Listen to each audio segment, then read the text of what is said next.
राष्ट्रपाले भावी प्रधानमन्त्रीको रूपमा अगाडि सारेको छ। पार्टी सभापतिका रूपमा मलाई गर्व छ कि यो क्षेत्रमा सम्भवतः यस क्षेत्रबाट निर्वाचित भएर संसारकै सबैभन्दा कान्छो प्रधानमन्त्रीका रूपमा उम्मेद्वार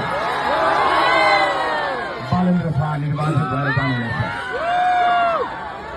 म यति भन्छु, झापा 5 वासीलाई म यति भन्छु, म झापा 5 वासीलाई यति भन्न चाहन्छु कि कुनै दिन इतिहासको यो पाना पल्टाउनेछ अर्को पुस्ताले।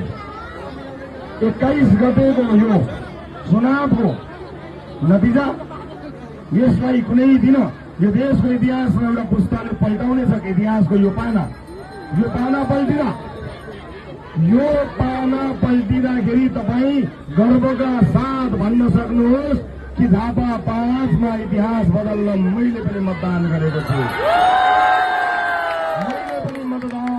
भनेर यहाँहरूले गर्वका साथ भन्न सक्नेछ। र अर्को कुरा पनि भन्छु, छानबिन आयोगले काम गरेको छ रे, त्यसले रिपोर्ट बुझाउनै छ रे, अक्षरशः पालना हुन्छ, एपिसोड हुँदैन, हिसाब चाहिँ हुन्छ।